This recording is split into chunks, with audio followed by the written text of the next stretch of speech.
Assalamualaikum warahmatullahi wabarakatuh. Oke, kita lanjutkan saja ceritanya. Tapi seperti biasa ya, belum tekan tombol like, bantu Mimin ya, tekan tombol like terlebih dahulu. Bab 1263. Ye Xuan, Ye Guan tidak mengajak Fan Shan ke Xuan Yunju, tetapi mengajaknya berbelanja di kota. Kapan Fan Shan, yang hanya tinggal di kota kecil, pernah melihat kota metropolitan yang makmur seperti itu, dia begitu gembira hingga dia melihat ke sana kemari, dan tak lama kemudian dia memiliki banyak gadget kecil di tangannya. Ye Guan juga melihat sekeliling dengan rasa ingin tahu. Dia harus mengakui bahwa kota itu memang sangat makmur.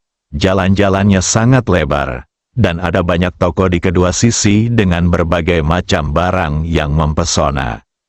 Pada saat ini, Fan Shan membawa Ye Guan ke sebuah toko. Paviliun Daobing, ada panggung batu di toko, ada seberkas cahaya di setiap panggung, dan senjata ditempatkan di bawah sorotan cahaya. Fan Shan melihat senjata ajaib di pilar cahaya itu dengan rasa ingin tahu. Wah, ini jauh lebih bagus daripada senjata buatan Lao Li di kota kecil. Lao Li setiap hari membanggakan diri sebagai pandai besi terbaik di dunia. Sungguh tidak tahu malu. Li tua, Ye Guan tertawa. Pada saat ini, seorang wanita cantik datang dan berkata sambil tersenyum, "Apakah kalian berdua ingin membeli beberapa senjata ajaib?" Ye Guan menatap wanita itu dan berkata sambil tersenyum, "Mari kita lihat saja." Gadis cantik itu tersenyum dan berkata, "Baiklah, jika kamu butuh sesuatu, hubungi aku kapan saja." Ye Guan mengangguk. Oke. Pada saat ini, Fan Shan tiba-tiba berlari ke salah satu panggung batu. Dia melihat salah satu benda suci dan bertanya dengan penuh semangat, "Apa ini?" Ye Guan berjalan ke sisi Fan Shan dan melihat ke dalam pilar cahaya itu. Di dalam pilar cahaya itu ada sebuah kait yang tampak seperti pelangi dan sangat indah. Pada saat ini, gadis cantik itu tiba-tiba datang dan berkata sambil tersenyum, "Benda ini disebut kail pelangi ilahi. Ini adalah alat spiritual penciptaan, terbuat dari batu kristal tiling dan perak. Ketika diaktifkan, benda ini memancarkan cahaya putih seperti pelangi, bersinar terang dan kuat." Fan Shan sangat menyukainya dan sedikit gembira. Kelihatannya bagus. Gadis cantik itu tersenyum dan berkata, "Ya, benda ini paling cocok digunakan oleh wanita." Fan Shan tanpa sadar bertanya, "Berapa banyak koin tembaga yang kamu inginkan?" Gadis cantik itu sedikit terkejut. Ye Guan tersenyum dan berkata, "Koin tembaga tidak terlalu berguna di sini. Kita butuh batu kristal." Oh, Fan Shan memandangi benda suci itu dan merasa sedikit tersesat. Ye Guan menoleh ke arah gadis cantik itu dan bertanya sambil tersenyum, "Berapa banyak kristal keberuntungan abadi yang dibutuhkan benda ini?" Gadis cantik itu tersenyum dan berkata, 120.000 kristal keberuntungan abadi. 120.000 keping. Ye Guan dengan cepat melihat cincin itu, dan saat berikutnya, dia menggelengkan kepalanya berulang kali. "Aku tidak mampu membelinya." Ada cukup banyak kristal penciptaan di dalam cincin penyimpanan yang diberikan Tian Chen kepadanya. Lebih dari 60.000 buah. Tetapi benda ini harganya 120.000 buah. Yang jelas tidak mampu ia beli. Fan Shan memegang lengan Ye Guan dan berkata sambil tersenyum, "Aku hanya ingin melihat-lihat, aku tidak menginginkan apapun." Ye Guan tersenyum dan berkata, "Kalau begitu lihatlah lebih dekat." Engah. Fan Shan tersenyum cerah. Gadis cantik itu melirik Ye Guan dan Fan Shan, tersenyum tipis, dan tidak menghentikan mereka. Sebaliknya, dia menuangkan 2 gelas air untuk mereka. Meskipun dia hanya seorang penjual, dia tahu betul bahwa dia tidak boleh memandang rendah siapapun. Bersikap baik terhadap orang lain berarti bersikap baik terhadap diri sendiri. Ye Guan mengambil air, menatap gadis cantik itu, dan berkata sambil tersenyum, terima kasih. Gadis cantik itu tersenyum dan berkata, tentu saja boleh, kalau kamu butuh sesuatu, jangan ragu untuk meneleponku. Namaku Xiao Jing. Ye Guan mengangguk. Oke, gadis cantik itu mengangguk dan berbalik untuk mulai sibuk. Fan Shan menatap benda suci dalam sorotan cahaya dan tersenyum. Aku tidak menyangka akan ada benda seindah itu. Ye Guan berkata, alam semesta ini sangat luas, dan ada banyak sekali hal-hal yang indah. Aku akan mengajakmu melihatnya saat aku punya kesempatan. Mata Fan Shan berbinar. Benarkah? Ye Guan mengangguk. Ya. Fan Shan terkekeh. Kalau begitu aku akan pergi ke Bima Sakti dulu. Ye Guan tertawa. Oke. Fan Shan dan Ye Guan berjalan-jalan di sekitar toko lagi. Harus dikatakan bahwa Ye Guan sedikit terkejut, karena barang-barang di toko itu memang cukup bagus. Pada saat ini, Ye Guan tiba-tiba berjalan ke sebuah pilar batu. Sebuah pedang tergantung di pilar cahaya itu. Badan pedang itu dipenuhi dengan emas murni, berkilau dan cemerlang. Gagangnya terbuat dari sepotong sisik hitam murni, seperti tinta. Seluruh pedang itu dibuat dengan sangat indah, dan setiap sisi dan sudutnya sehalus sebuah karya seni. Perasaan yang Ye Guan dapatkan dari pedang ini ialah bahwa pedang ini indah dan sangat menawan. Fan Shan berjalan ke sisi Ye Guan. Ketika dia melihat pedang itu, matanya berbinar dan dia berseru, pedang yang sangat indah. Ye Guan tersenyum dan berkata, memang indah. Fan Shan hendak berbicara ketika pedang emas dalam sorotan cahaya itu tiba-tiba bergetar hebat. Ye Guan dan Fan Shan keduanya tercengang. Di sisi lain, wanita bernama Xiao Jing juga datang. Dia menatap pedang itu dengan heran. Tepat saat dia hendak berbicara, tiba-tiba, pedang itu menembus kolom cahaya dan terbang di depan Ye Guan, sedikit bergetar, seolah-olah mengungkapkan sesuatu. Xiao Jing menatap Ye Guan dengan heran. Ye Guan menatap pedang yang bergetar hebat itu dan berkata dengan suara yang dalam, aku tidak melakukan apapun. Pedang emas itu tiba-tiba mengitari Ye Guan Fei, terus-menerus menunjukkan niat baik. Xiao Jing juga melihat maksud pedang itu saat ini. Dia menatap Ye Guan. Tuan, ini. Ye Guan tersenyum pahit. Aku benar-benar tidak melakukan apapun. Xiao Jing melirik pedang yang terus-menerus menunjukkan niat baiknya, lalu bertanya, Tuan, apakah Anda seorang kultivator pedang? Ye Guan mengangguk. Xiao Jing tersenyum dan berkata, kalau begitu, mungkin Anda menyukainya, Tuan muda. Ye Guan berkedip, jadi, kau bisa mengirimku, kan? Senyum Xiao Jing membeku. Tetapi dia segera kembali normal dan berkata dengan nada meminta maaf. Tuan, saya tidak berani memutuskan ini. Saya harus meminta izin kepada bos. Ye Guan tersenyum dan berkata, aku hanya bercanda, kita pergi saja sekarang. Setelah berkata demikian, dia menarik Fan Shan dan berbalik untuk pergi. Tetapi pedang itu terbang tepat di depannya, lalu berputar, mencoba menyenangkannya. Ye Guan agak tidak berdaya, aku tidak mampu membayarmu. Pedang itu bergetar, lalu berlutut di tanah. Sebuah pedang berlutut di tanah. Bagaimanapun, itu bukan pedang biasa yang bisa dilipat dan ditekuk. Ketika Ye Guan melihat pemandangan ini, ekspresinya membeku. Xiao Jing juga tercengang. Ye Guan sakit kepala. Pada saat ini, pedang itu mulai bersujud. Ye Guan menoleh ke arah Xiao Jing, bisakah aku membeli secara kredit? Xiao Jing kembali tersadar. Dia ragu sejenak, lalu menggelengkan kepalanya. Tidak, aku. Pengoperasian pedang ini membuatnya bingung. Kalau begitu, aku akan memberikan pedang ini padamu, Tuan muda.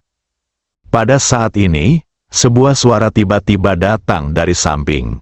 Ye Guan menoleh dan melihat seorang wanita berjalan masuk dari pintu. Dia mengenakan gaun berwarna tinta. dengan alis dan fitur wajah yang indah, dan dia cantik dan anggun, dengan penampilan yang sangat cantik. Melihat orang itu datang, Xiao Jing membungkus sedikit, "Tuan King." Wanita yang masuk mengangguk, lalu menatap Ye Guan, "Siapa namamu, Tuan?" Ye Guan berkata, "Ye Guan." Wanita itu tersenyum dan berkata, "Karena pedang ini ditakdirkan untukmu, aku akan memberikannya kepadamu." Ye Guan menggelengkan kepalanya, "Bagaimana ini bisa begitu memalukan?" Wanita itu tersenyum dan berkata, "Pedang suci memiliki roh dan memilih orang-orangnya untuk dilayani. Pedang Tianyuan ini jelas ditakdirkan untukmu, jadi jangan menolaknya." Ye Guan menatap pedang itu, dan pedang itu tiba-tiba mengeluarkan suara bergetar. Ye Guan berpikir sejenak, lalu menatap Xiao Jing di sampingnya, "Berapa banyak kristal keberuntungan abadi yang dibutuhkan untuk pedang ini?" Xiao Jing berkata, 130.000 kristal keberuntungan abadi. Ye Guan mengangguk, lalu berkata, "Ambilkan aku kertas dan pena." Xiao Jing menoleh untuk melihat wanita di sebelahnya. Wanita itu melirik Ye Guan dan mengangguk sedikit. Xiao Jing pergi mengambil kertas dan pena lalu menyerahkannya kepada Ye Guan. Ye Guan menulis dengan goresan besar, "Saya ingin meminjam senjata ajaib dari Paviliun Taobing, yang setara dengan 130.000 keping kristal peri penciptaan." Ditandatangani, Ye Xuan Huan. "Kamu Xuan?" Fan San berkedip, "Bukankah namamu Ye Guan?" Ye Guan mengangguk, "Ya." Fan San sedikit bingung, "Siapa Ye Xuan ini?" Ye Guan berkata, "Ayahku, setiap orang." Fan Shan berkedip dan berkata, "Kamu meminjam barang, dan ayahmu mengembalikannya. Kamu anak yang pemberontak."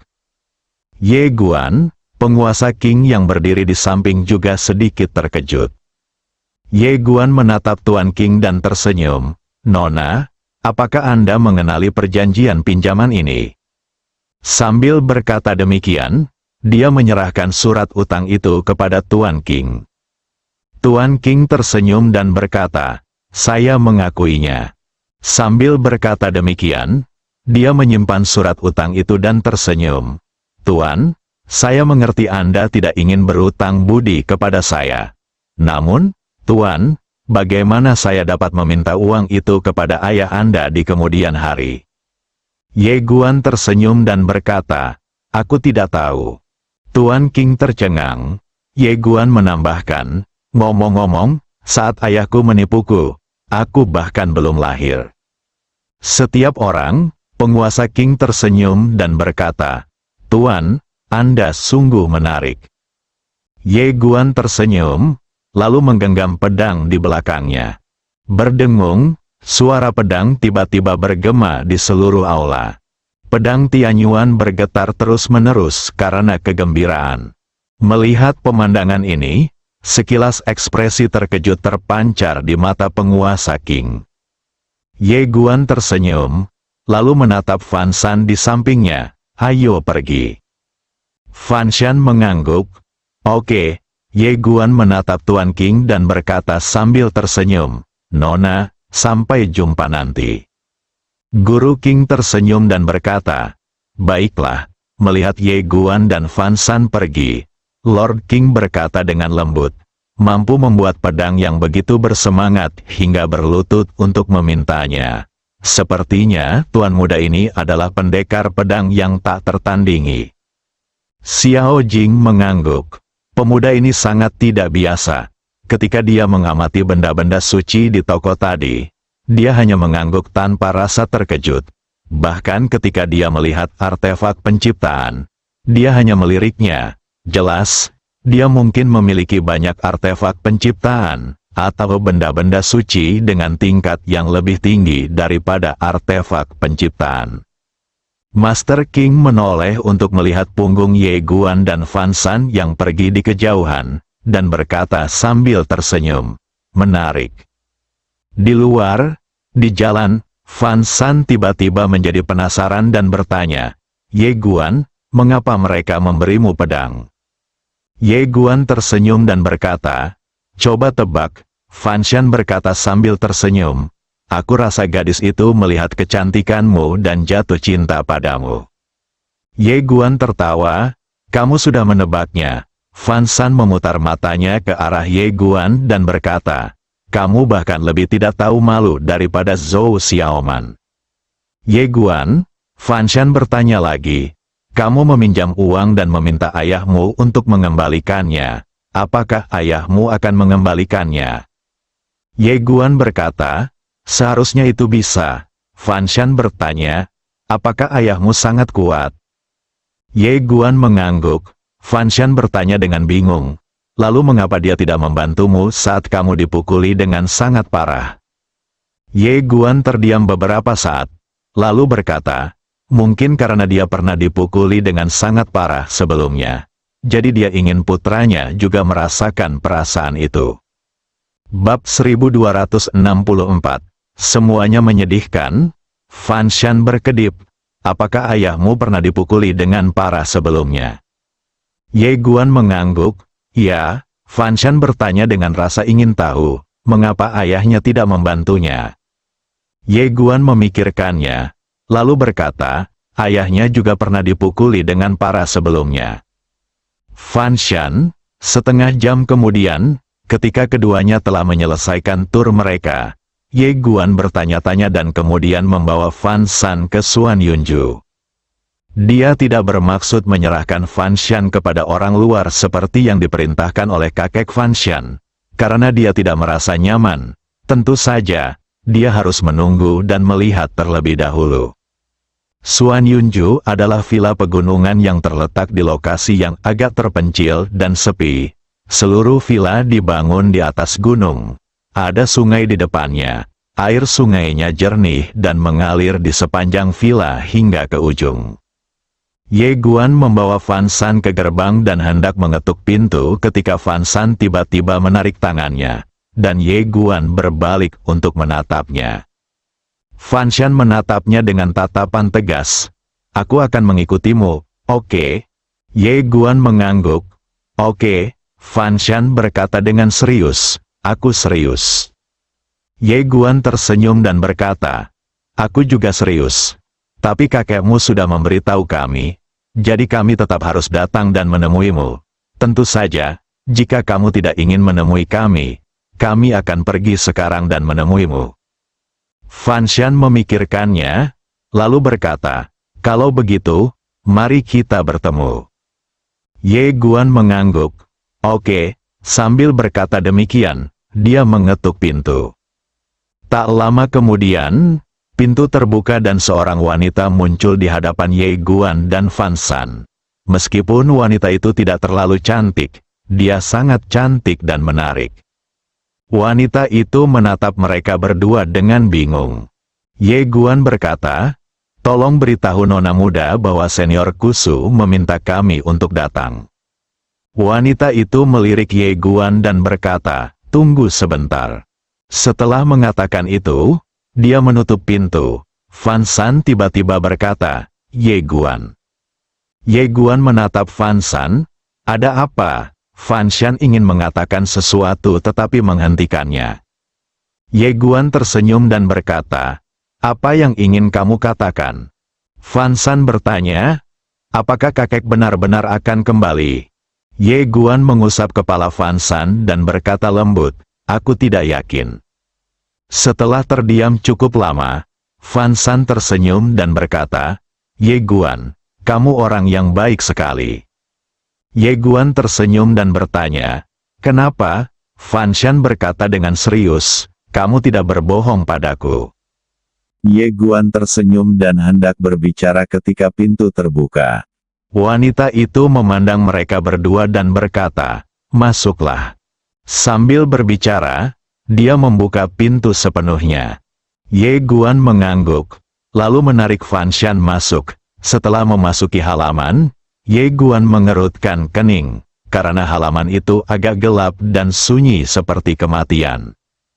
Sesuatu yang tidak biasa, Ye Guan diam-diam menjadi waspada. Di bawah bimbingan wanita itu, mereka berdua tiba di aula tamu. Dia melirik Ye Guan dan Fan Shan dan berkata, "Tunggu sebentar." Setelah berkata demikian, dia melangkah mundur. Fan Shan melihat sekeliling dan mencondongkan tubuhnya ke arah Ye Guan. "Ye Guan, mengapa aku merasa tempat ini agak menyeramkan?" "Ye Guan Dao, apakah kamu takut hantu?" Fan Shan mengangguk, sedikit takut. Ye Guan melihat sekelilingnya dan harus berkata, tempat ini tampak semakin salah, tetapi dia tahu bahwa sudah terlambat untuk pergi sekarang. Pada saat ini, suara langkah kaki datang dari luar aula. Ye Guan dan Fan Shan melihat keluar aula. Di sana ada seorang wanita berpakaian putih sedang berjalan. Dia mengenakan kerudung, jadi wajahnya tidak terlihat, tetapi dia memiliki bentuk tubuh yang bagus, meskipun tatapan matanya agak dingin. Ye Guan berdiri dan mengepalkan tangannya, "Gadis." Wanita itu menatap Ye Guan sejenak, lalu bertanya, "Di mana Kusu?" Ye Guan berkata, "Dia sudah pergi." Wanita itu mengernyit sedikit, "Hilang?" Ye Guan mengangguk. Wanita itu menatap Ye Guan dengan tekanan tak terlihat darinya. Ye Guan secara alami kebal terhadap tekanan semacam ini. Dia berkata dengan tenang, "Nona, Senior Kusu meminta kami untuk datang ke sini untuk menemuinya sebelum dia pergi, dan dia berkata dia aman." Wanita itu berkata, "Dia seharusnya memintamu untuk menyerahkan gadis ini kepadaku." Ye Guan terdiam. Wanita itu menatap Fan Shan dan berkata, "Gadis itu tinggal saja. Kamu boleh pergi." Fan Shan segera meraih tangan Ye Guan dan berkata, "Aku ingin pergi bersamanya." Ye Guan mengangguk, "Dia ikut denganku." Wanita itu menatap Ye Guan dengan tatapan tidak bersahabat. "Kamu yakin?" Wajah Ye Guan menjadi gelap. "Orang tua, apakah kamu gila? Biarkan saya membawa Fan Shan untuk menemukan orang seperti itu." Ada dua alasan mengapa dia membawa Fan Shan ke sini. Yang pertama adalah dia ingin melihat apakah pihak lain mengetahui pengalaman hidup Fan Shan, dan yang kedua adalah dia mempercayai lelaki tua itu. Karena dia tahu orang tua itu tidak akan pernah menyakiti Fan Shan. Tetapi sekarang tampaknya wanita ini bukan orang baik. Pada saat ini, Fan Shan tiba-tiba berjalan di depan Ye Guan, dan dia menatap wanita itu. "Aku ingin mengikutinya." Meskipun dia sedikit takut terhadap wanita di depannya, tatapan matanya tampak tegas. Wanita itu menatap Fan Shan. "Kakekmu memintamu untuk mengikutiku." Fan Shan menggelengkan kepalanya. "Kakekku meminta Ye Guan untuk membawaku keluar," yang membuktikan bahwa dia sangat percaya pada Ye Guan. "Selain itu, aku juga percaya pada Ye Guan." Wanita itu menggelengkan kepalanya. Kultivasinya disegel oleh kekuatan misterius. Dia tidak berbeda dengan orang yang tidak berguna saat ini. Dia sama sekali tidak mampu melindungimu. Fan Shan berkata dengan tergesa-gesa, "Dia bisa melakukannya, dan aku tidak butuh perlindungan siapapun. Aku akan bersikap sangat rendah hati." Wanita itu menatapnya tanpa berkata apa-apa. Fan Shan tiba-tiba menjadi cemas. Dia menatap Ye Guan dan berkata, "Kamu pergi dan bicara padanya. Kamu lebih pandai membodohi orang." Wajah Ye Guan penuh dengan garis-garis hitam. Wanita itu tiba-tiba berkata, "Kalian semua tetap di sini." Ye Guan menatap wanita itu, dan wanita itu menatap Fan Shan. "Apakah tidak apa-apa?" Fan Shan ragu sejenak, lalu menatap Ye Guan. "Bagaimana menurutmu?" Ye Guan memikirkannya dan mengangguk. "Oke, dia hanya membutuhkan tempat yang tenang untuk berlatih, dan tempat ini terpencil, dengan pegunungan yang indah dan air yang jernih, yang jelas cocok." Wanita itu melirik Ye Guan dan berkata, "Li Sui, bawa dia istirahat." Pembantu tadi muncul di samping Ye Guan dan berkata dengan tenang, "Silakan masuk, Tuan. Ye Guan mengangguk dan mengikuti pembantu itu ke samping. Fan San jelas sedikit takut pada wanita itu. Ketika dia melihat Ye Guan hendak pergi, dia dengan cepat meraih Ye Guan dan berkata tanpa berpikir, "Aku ingin tidur denganmu." Setelah selesai bicara, dia sedikit terkejut, lalu menyadari kalau ucapannya salah, lalu meninju bahu Ye Guan. "Ini semua salahmu." Ye Guan, Fan San menarik Ye Guan, tersipu, dan berbisik, "Maksudku, aku ingin berbicara denganmu." Ye Guan tersenyum dan berkata, "Baiklah." Sambil berbicara dia menarik Fan Shan dan pembantunya ke samping. Di belakang mereka, wanita itu menatap mereka berdua. Setelah beberapa saat, alisnya sedikit mengernyit, segel itu. Pembantu itu membawa Ye Guan dan Fan San ke sebuah halaman. Ia menunjuk kedua rumah itu dan berkata, "Disinilah kalian tinggal." Setelah berkata demikian, dia berbalik dan pergi. Setelah pembantu itu pergi, Fan Shan berkata, "Ye Guan, tempat ini aneh." Ye Guan mengangguk, "Memang agak aneh, tapi wanita itu seharusnya tidak punya niat buruk padamu." Sambil berbicara, dia menarik Fan Shan ke dalam ruangan dan berkata, "Saya akan melafalkannya. Kamu dengarkan, surga mengikuti jalan, jalan mengikuti cahaya." Dia melafalkan keras-keras semua rahasia alam semesta. Dan saat Fan Shan melihat ekspresi serius Ye Guan, dia pun bergegas menghafalkannya dengan serius. Setelah beberapa saat, Ye Guan selesai melafalkan sutra hati, lalu bertanya, "Apakah kamu mengingatnya?" Fan Shan mengangguk, "Aku sudah mencatatnya." Ye Guan mengeluarkan beberapa batu roh dan berkata, "Berlatihlah sesuai metode mental itu." Fan Shan berkedip, "Begitukah cara kita berlatih?" Ye Guan mengangguk. Fan Shan berkata, "Baiklah." Setelah berkata demikian, ia duduk, melipat tangan di dada, dan mulai melakukan latihan.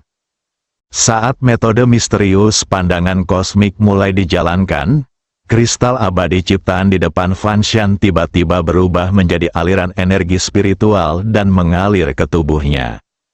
Melihat kejadian ini, senyum muncul di wajah Ye Guan. Gadis ini memiliki bakat yang cukup bagus, dan dia bisa melakukannya dalam sekali percobaan. Tanpa berpikir terlalu banyak, dia juga duduk di samping dan berkata tanpa sadar, "Tuan Ta." Setelah mengatakan itu, dia tiba-tiba membeku di tempatnya. Dia terdiam cukup lama. Ternyata dia sudah terbiasa dengan kehadiran Taye. Ye Guan menoleh dan melihat keluar jendela. Hari sudah senja, dan Bima Sakti tergantung di langit. Dia menatapnya lama sekali, dan berkata dengan lembut, "Tuan Ta, tunggu aku." Sembari bicara, dia perlahan menutup matanya, mulai mengalirkan pikirannya, dan mulai menyerap kristal abadi penciptaan. Kediaman Kaisar Chen. Hal pertama yang dilakukan Tian Chen saat kembali ke istana adalah menulis sebuah catatan peringatan dan mengirimkannya ke istana. Dalam catatan peringatan itu, ia menuliskan secara rinci apa yang terjadi di daerah perbatasan. Hal kedua adalah ia mulai menyalurkan energi spiritual ke menara dan pedang. Kali ini, dia menyiapkan 100.000 kristal abadi penciptaan penuh. Meskipun dia seorang pangeran, dan pangeran yang relatif berkuasa saat itu, dengan gaji tinggi dan sejumlah harta pribadi, 100.000 kristal abadi keberuntungan tetap merupakan jumlah uang yang sangat besar baginya. Di dalam ruangan, Tian Chen melihat pedang yang patah dan menara yang hancur.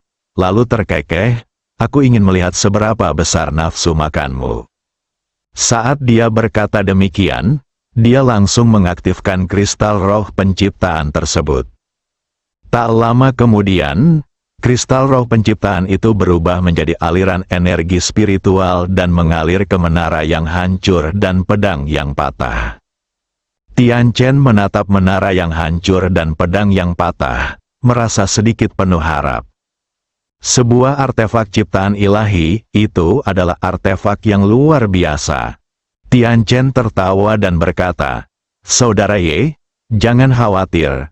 Aku tidak akan memanfaatkanmu dengan sia-sia. Jika saatnya tiba, aku akan memperkenalkan adikku King kepadamu." Begitulah, waktu berlalu sedikit demi sedikit, dan dalam waktu kurang dari setengah jam, 20.000 kristal peri penciptaan telah menghilang, dan menara kecil serta pedang patah tidak bereaksi sama sekali. Tian Chen tidak terburu-buru dan terus mengaktifkan kristal roh tersebut. Setelah beberapa saat, kecepatan melahap menara yang rusak dan pedang yang rusak tiba-tiba meningkat, yang membuat Tian Chen tiba-tiba bahagia. Dia akhirnya melihat harapan. Seharusnya hampir sama, Tian Chen mulai mempercepat pengaktifan kristal peri penciptaan tersebut, dan pedang yang patah serta menara yang tersisa menyerapnya semakin cepat. Tak lama kemudian, 50.000 kristal peri penciptaan dilahap, namun menara yang rusak dan pedang yang rusak itu tidak memperlihatkan reaksi apapun kecuali kecepatan melahapnya yang semakin cepat. Tian Chen sedikit bingung. Setelah hening sejenak, dia terus mengaktifkan kristal abadi penciptaan yang tersisa. Setelah beberapa saat, semua kristal abadi penciptaan ditelan. Namun, setelah melahap semua kristal abadi penciptaan, menara yang rusak dan pedang yang rusak masih tidak bereaksi sama sekali. Tian Chen duduk di sana dalam diam untuk waktu yang lama, lalu tiba-tiba duduk. "Ah Weng, bawakan aku 100.000 kristal abadi keberuntungan lagi." "Sialan, aku tidak percaya kalian berdua bisa membuatku bangkrut." Bersambung.